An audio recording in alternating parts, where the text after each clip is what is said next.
Bonjour, nous abordons aujourd'hui le symbolisme, ce mouvement poétique qui est apparu au XIXe siècle, à la seconde moitié du XIXe siècle, le contexte de ce mouvement, les principes et quelques poèmes importants. Donc, avec le principe du symbolisme, un symbole est un être ou un objet qui représente une idée à laquelle il est lié par une analogie. Cette idée, bien sûr, a été bien employée par les symbolistes pour exprimer leurs idées. Le monde ne se limite pas à la matière, aux phénomènes physiques. Il est fait de représentations et n'existe qu'en fonction des idées que nous en avons. Le symbole permet alors de donner une forme à ces idées et donc d'atteindre par analogie des vérités inaccessibles au raisonnement logique. Donc, c'est toujours une insistance sur le symbole. Nous allons voir le développement de cette idée plus clair dans d'autres idées. L'art de la suggestion. Le poète en particulier, au lieu de décrire directement les choses, les évoque à travers les sensations pures qu'elles ont suscitées en lui. Et ici, nous passons ou nous arrivons pour l'idée très importante de Mallarmé, dans laquelle il exprime sa philosophie pour le symbolisme en général, pour la poésie, et pour tout ce qu'il voit nécessaire pour le symbolisme. Nommer un objet, c'est supprimer les trois quarts de la jouissance du poème, qui est faite de deviner peu à peu. Suggérer, voilà le rêve. Il doit toujours y avoir une énigme en poésie et c'est le but de la littérature. Donc, il ne faut pas nommer les objets. Il ne faut pas nommer les objets parce que cela supprime la jouissance du poème. Il faut laisser quelques énigmes, il faut laisser quelques secrets pour laisser le lecteur essayer, pour laisser le lecteur deviner et sonder les secrets du poème.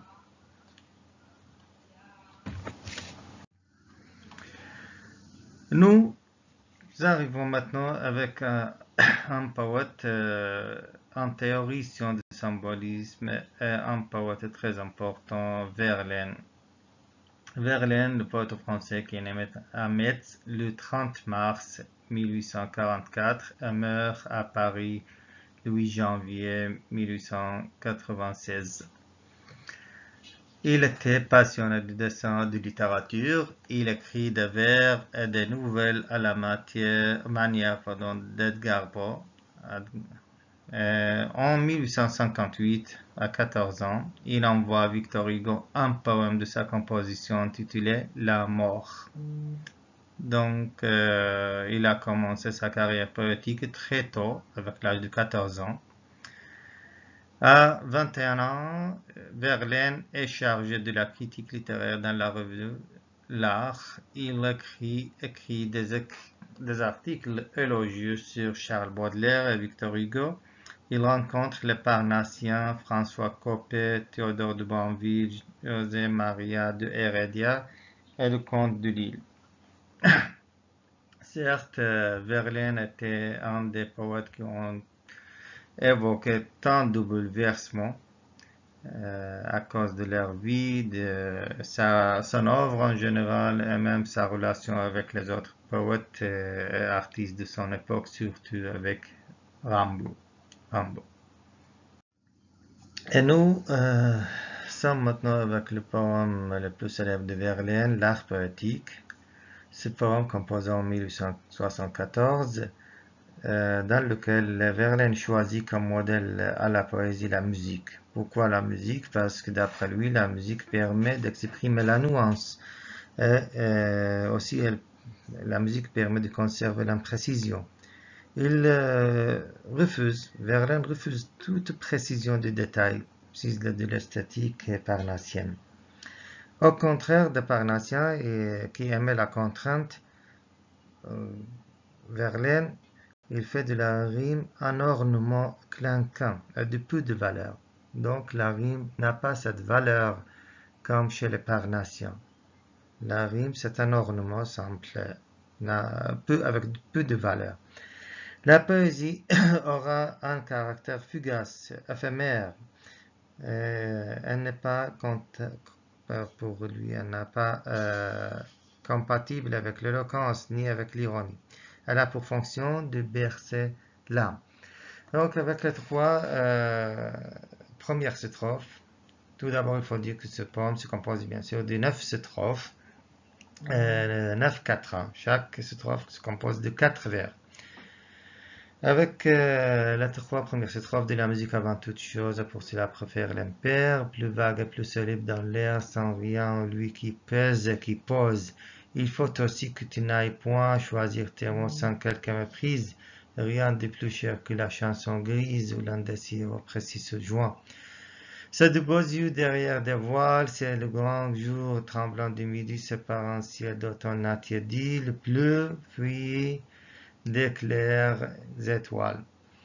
Donc, avec ce poème qui était, bien, comme nous avons déjà dit, c'est un poème de 9 strophes, de 4 strophes, qui était écrit en Belgique, à la prison. Il faut dire tout simplement que Paul Verlaine était parnassien avant de devenir symboliste. Il renie l'idéal parnassien. Il change. Avec la première strophe, nous voyons que la première exigence, c'est d'avoir un vers musical, de la musique avant toute chose. Il faut de la musique. Et aussi, Verlaine lui-même, il était un auditeur de musique. Donc, le vers, pour être imprécis, pour répondre aux exigences de Verlaine, il faut de l'impair. Pour cela, préfère l'impair. Pourquoi plus, il explique ça, pourquoi impair, parce que c'est plus vague et plus horrible dans l'air, sans rien lui qui pèse et qui pose. Il faut aussi que tu n'ailles point choisir tes mots dans, bon, toujours, la même idée, une continuité dans le poème. Il conseille de ne pas choisir les mots sans quelque méprise. Bon. Dans la deuxième strophe, Verlaine conseille le poète de ne pas choisir ce mot sans quelque méprise. Le poète préfère le mot impropre, imprécis. Un mot précis coupe l'imagination. Il ne faut pas couper l'imagination, il faut laisser l'imagination continuer pour le lecteur et pour le poète lui-même. Donc, il faut choisir des mots impropres. Le mot imprécis donne l'imagination et pousse le lecteur à rêver.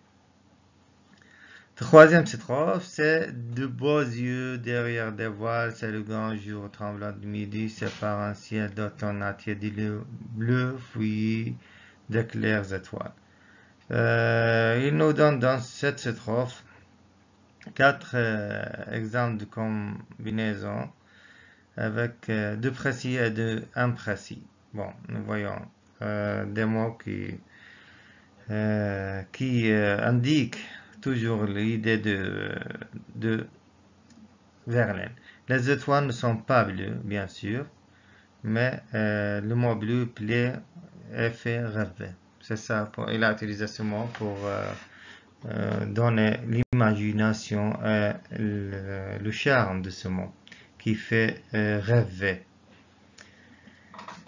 Nous continuons avec le poème avec les strophes 4, 5, 6, 7.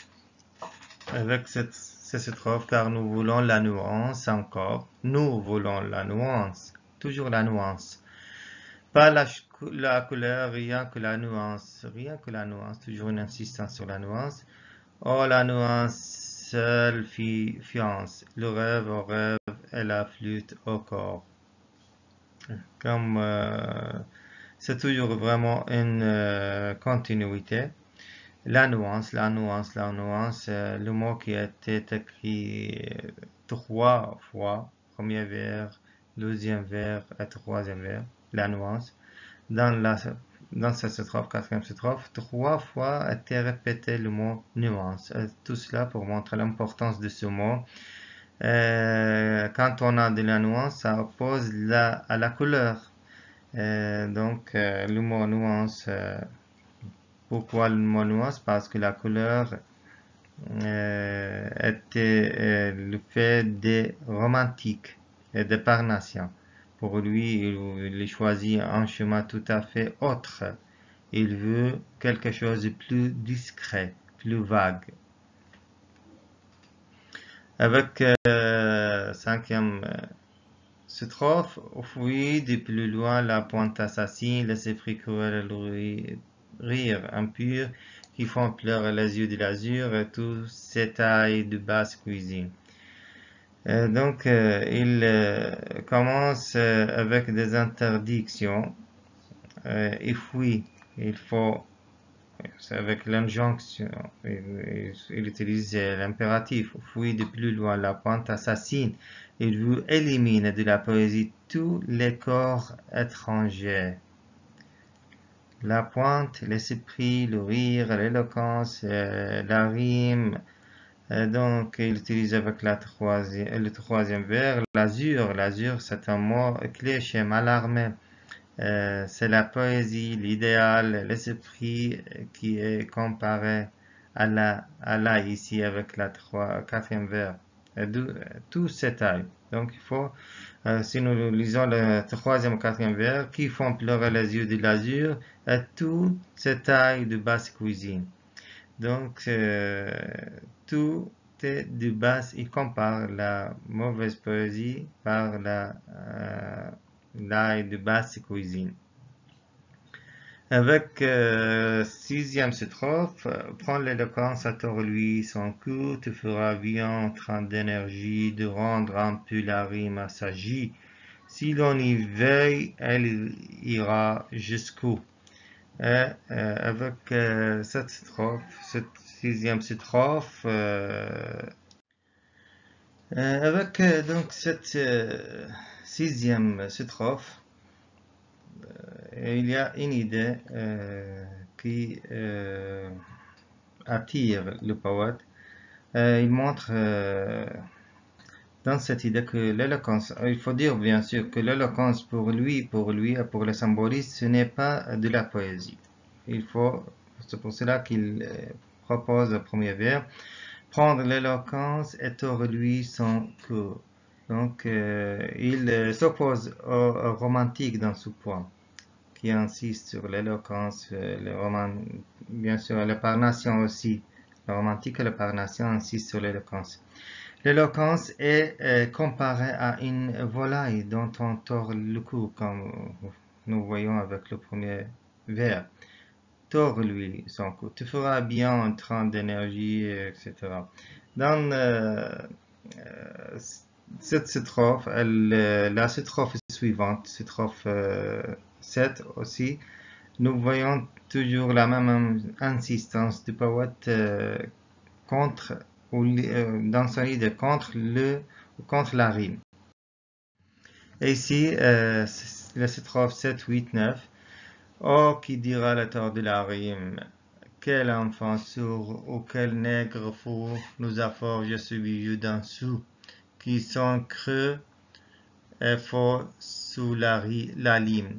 De la musique encore et toujours, que ton vers soit la chose envolée, qu'on sent qui fuit d'une âme en allée vers d'autres cieux, à d'autres amours.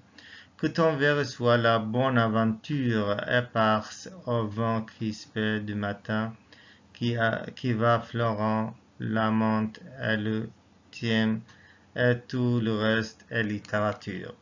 Donc avec les strophes 7, 8, 9, toujours la même idée, mais avec la strophe numéro 7, c'est une idée qui était bien liée avec la sixième strophe, c'est l'idée de refuter la rime. Il faut refuter la rime. La rime a peu de valeur, tout simplement. Payé par un enfant comme un enfant sourd. Il s'adresse ici aux parnassiens qui sont partisans de la rime riche. Il ne condamne pas la rime, il condamne la rime trop recherchée. Il ne faut pas chercher la rime trop recherchée. Donc, c'est pas la rime elle-même, mais la rime trop recherchée. Parce qu'elle sonne trop, mais sous la lime. Trop, c'est trop. La preuve, c'est que son poème est rimé, comme nous voyons A, B, B, A. Dans la 8e strophe de la musique encore toujours que ton vers soit. Bon, c'est toujours une répétition de l'idée de la musique. Il répète l'idée de qui insiste sur la musique et il veut que le vers soit comme la chose envolée, la chose qu'on ne peut pas vraiment découvrir tous ses secrets. Qu'on sent qu'il fuit d'une âme en aller vers d'autres cieux. Bon, c'est du rêve, il est insistant sur le mot de rêve et les autres. Le vers doit être léger, représente un envol. Dernière strophe, que ton vers soit la bonne aventure, parce etc. Toujours comme nous voyons, c'est la poésie qui est répandue un peu partout. La poésie est répandue un peu partout. Le vent ici transforme l'odeur, représente ici bien sûr la convention, ici la pose, la rhétorique, l'artifice bien sûr. Le poème représente ici son idéal de vers est très musical. Vraiment, le poème de Verlaine représente l'idéal de Verlaine de vers très musical.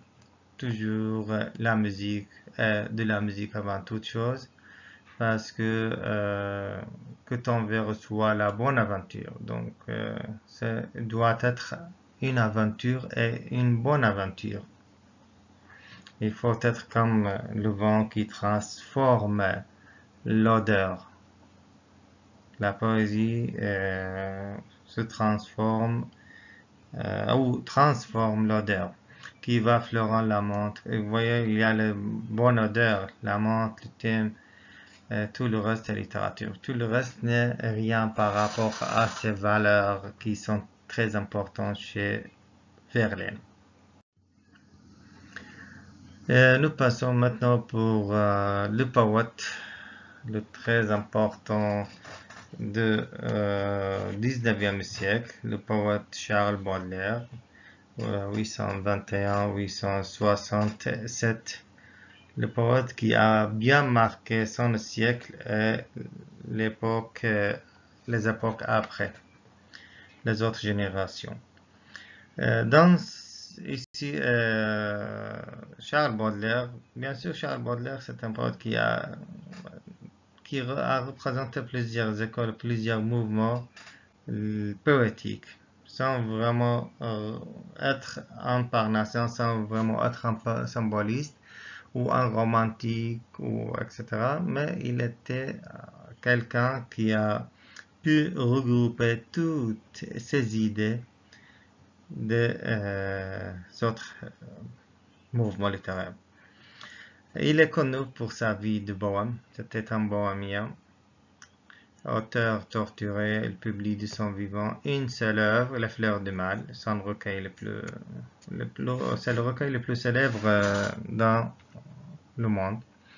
Ce recueil de poèmes fut condamné et censuré à sa sortie car trop choquant pour la morale bourgeoise, avant de passer à la postérité. Baudelaire y met en lumière la dualité entre la violence et la volupté, le bien et le mal, la laideur et la beauté, l'enfer et le ciel. Donc, il y a plusieurs idées dans ce recueil. C'est toujours la dualité entre... nous avons toujours la dualité. Il dépense sans compter l'héritage qu'il a reçu de son père, ce qui insiste sa famille à le placer sous tutelle judiciaire. Il a perdu son argent, il était obligé de vivre de continuer sa vie bohémienne et de travailler parfois comme journaliste, comme nous voyons ici. Il est alors contraint de travailler pour survenir à ses besoins et devient journaliste et critique d'art. Il se forme un goût de l'esthétique. Il commence à écrire certains poèmes de fleurs du mal. Donc, nous pouvons dire qu'il a vécu une vie d'aventure, mais une vie aussi difficile du point de vue financier. Une vie d'aventure avec plusieurs femmes. La plus célèbre, c'était Jeanne de Val, bien sûr, avec qui il a passé beaucoup de temps, à qui il a écrit beaucoup de poèmes. Des poèmes en prose et d'autres poèmes aussi. L'Albatros, ce poème important de Baudelaire. Dans ce poème, en fait, qu'il a écrit dans un voyage qu'il a fait en Inde. Dans ce poème, Baudelaire explique sa conception du poète ainsi que sa place dans la société. Donc, il y a deux idées importantes dans ce poème. Tout d'abord, c'est la conception de Baudelaire pour le poète. Aussi, la place de Baudelaire dans la société. Il se compare à un albatros. Baudelaire, dans ce poème, se compare à un albatros. Nous avons dans ce poème quatre strophes, 4 ans, avec rime alexandrine, rime croisée. Avec les deux premières strophes, souvent, pour s'amuser, les hommes d'équipage prennent des albatros, vastes oiseaux de mer qui suivent indolents compagnons de voyage le navire, et glissant sur les gouffres armés. À peine les ont-ils déposés sur les planches que ces rois de l'azur maladroits ont eu laissent ici piteusement leurs grandes ailes blanches comme des avirons traînés à côté d'eux. Donc avec les deux premières strophes, il y a une description de l'état d'Albatros parmi ces hommes d'équipage qui se moquent de lui. Aussi, il débute comme un récit ici. Nous avons avec le mot souvent. C'est quand on commence un récit, on utilise ce mot. Quand quelqu'un utilise à réciter ou raconte quelque chose, on utilise normalement ce mot. Donc, il débute comme un récit, avec le ton aussi, les marins qui se livrent à un jeu. Mais souvent, nous voyons il y a une répétition avec ce mot. Donc, quand il y a souvent, c'est-à-dire il y a une habitude, souvent pour s'amuser. Il donne 12e indice. Qu'est-ce qu'il y a? Il y a un amusement. Les hommes qui s'amusent, ils s'amusent de quoi? Ils s'amusent de torturer l'albatros. Avec la deuxième strophe, il y a l'évolution avec à peine. À peine le mot avec lequel il commence cette strophe. Donc la première strophe pourrait être le portrait de l'albatros et la deuxième strophe portrait place d'albatros. Deuxième et troisième strophe, c'est le portrait et la place d'albatros. Donc, à peine, évolution avec ce mot, à peine. Les marins s'amusent à capturer les oiseaux qui sont dans l'air, parmi l'albatros. Donc, c'est pour s'amuser. Ils capturent l'albatros et les autres oiseaux pour s'amuser. Et il y a bien sûr beaucoup de ponctuation dans cette strophe, dans ce poème. En général, il y a ce qui pose une lenteur dans le poème. Quand on lit un poème avec beaucoup de ponctuation, on est obligé de lire un peu lentement. Donc, à peine les ont-ils déposés sur les planches que ces rois de l'azur, maladroits et honteux, laissent piteusement leurs grandes ailes blanches. Donc, comme nous avons déjà dit, la ponctuation ici pose une lenteur. Avec ce poème, donc, comme nous avons déjà dit, il y a une division, une description. La première strophe pourrait être une description pour le portrait de l'albatros, tandis que la deuxième strophe pourrait être une description pour la place de l'albatros. Ici, les deux dernières strophes, troisième et quatrième. Ce voyageur, ici, elle est toujours aussi une description avec, pour l'albatros, parce que le voyageur, c'est l'albatros. Comme il est gauche et veule, et lui n'a guère si beau qu'il est comique qu'elle est. L'un agace son bec avec un brûle-gueule, l'autre mime en boitant l'infirme qui volait. Le poète est semblable au prince des huées, qui hante la tempête souris de la chair, exilé sur le sol au milieu des huées, ses ailes de géant l'empêchent de marcher. Donc, avec la troisième strophe, qui continue à décrire la place de l'albatros, qui est également la place du poète lui-même. Dans cette strophe, nous voyons l'antithèse, parce que ici, malgré tout, l'albatros, c'est le roi de l'azur. Donc, il est gauche et il est veule à cause des tortures des marins qui se sont moqués de lui, qui l'ont torturé, surtout avec le troisième vers, nous voyons l'un agace son bec avec un brûle-gueule. Donc, il y a des tortures contre cet oiseau. Avec la quatrième strophe, ici, le poète unifie son expérience amère dans la vie avec cette expérience amère avec sa famille, sa société. Il unifie cette expérience avec l'expérience de l'albatros avec les marins. Donc, il y a une comparaison. Et il y a une comparaison entre lui et l'albatros. Entre lui, Baudelaire, et sa relation avec la famille, la société, les autres. Entre l'albatros, sa relation avec le marin qui le torture et qui se moque de lui. L'albatros, donc, méprisé des hommes, mais valorisé par le poète. Ici. Donc, il y a une valorisation pour le poète.